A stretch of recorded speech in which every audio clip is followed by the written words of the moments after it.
Assalamualaikum warahmatullahi wabarakatuh.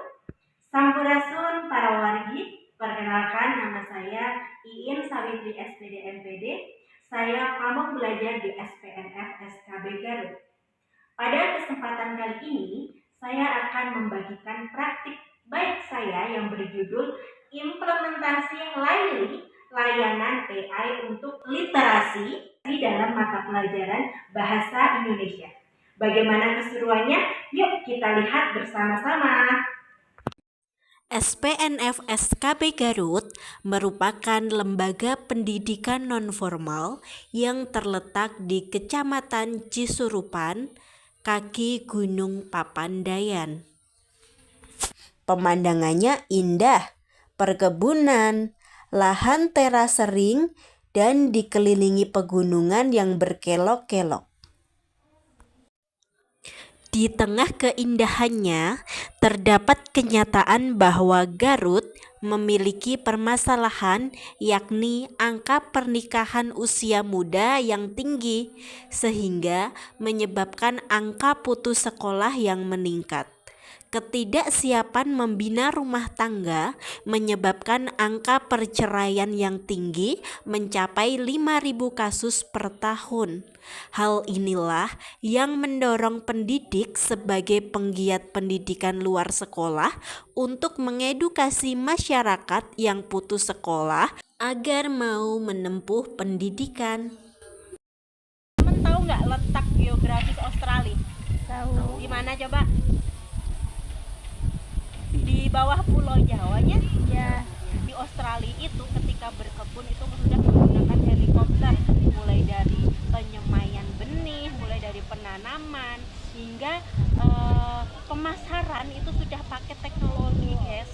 Jadi aku yakin teman-teman di sini bisa menggerakkan warga-warga lokal, masyarakat sekitar yang punya lahan luas agar bisa memanfaatkan teknologi.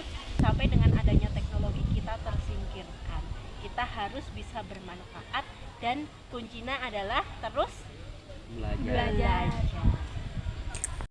Dalam melaksanakan program layanan AI untuk literasi, tutor pamong belajar maupun warga belajar memberi dukungan penuh. Serta WiFi di SKB Garut juga sudah mampu mendukung pembelajaran berbasis teknologi. Computational thinking itu cara berpikir komputasional. Teman-teman pernah dengar nggak gimana kalau komputer itu bekerja?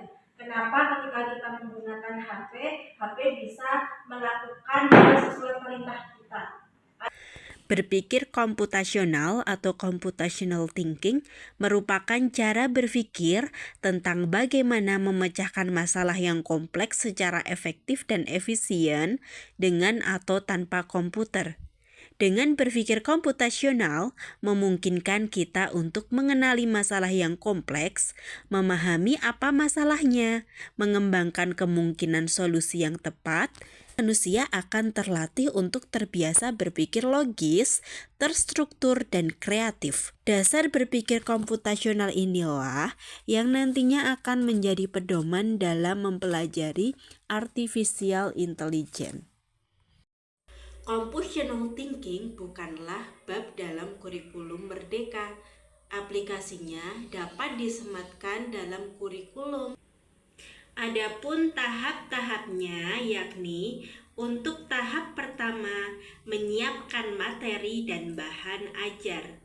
Proses ini terdiri dari penyusunan RPP pembelajaran. Kali ini peserta adalah warga belajar kesetaraan paket B fase D kelas 7, 8, dan 9.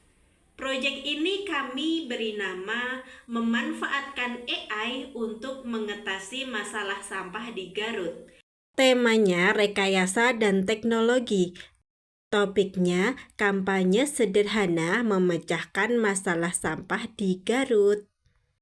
Sedangkan untuk elemen pengembangan akhlak terhadap alam, subelemennya menjaga lingkungan alam sekitar. Target untuk fase D adalah mewujudkan rasa syukur dengan berinisiatif untuk menyelesaikan permasalahan lingkungan alam sekitarnya dengan mengajukan alternatif solusi dan mulai menerapkan solusi tersebut. Tahap kedua adalah membuat Padlet untuk laman pembelajaran. Padlet merupakan laman website yang digunakan untuk menampilkan tugas-tugas dan materi yang diakses oleh warga belajar. Tahap ketiga adalah membuat Google Form untuk pretest. Pretest dilakukan untuk mengetahui ketertarikan mengenai materi mana saja yang lebih dahulu akan dipilih oleh warga belajar.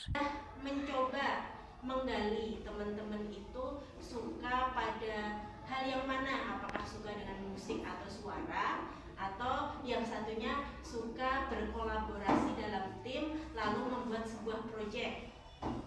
Nah, untuk membuat aransemen lagu kita mempunyai artificial intelligence namanya sumo.com. Coba dicek HP-nya. Oh bisa Bu? Iya, bagus ya? Bagus. Seneng gak kamu? Senang. Senang, oke. Nanti kamu bisa belajar melalui ini biar lebih semangat belajar ya. Iya. Guys, untuk kelompok kedua penasaran nggak? Bayarnya apa? Penasaran? Tadi kan Ibu sudah menyampaikan clue-nya ya. Untuk kelompok ini itu saya susun berdasarkan minat teman-teman tentang kolaborasi dalam tim, lalu bagaimana menggabungkan antara suara, lalu kreativitas dan juga gerak.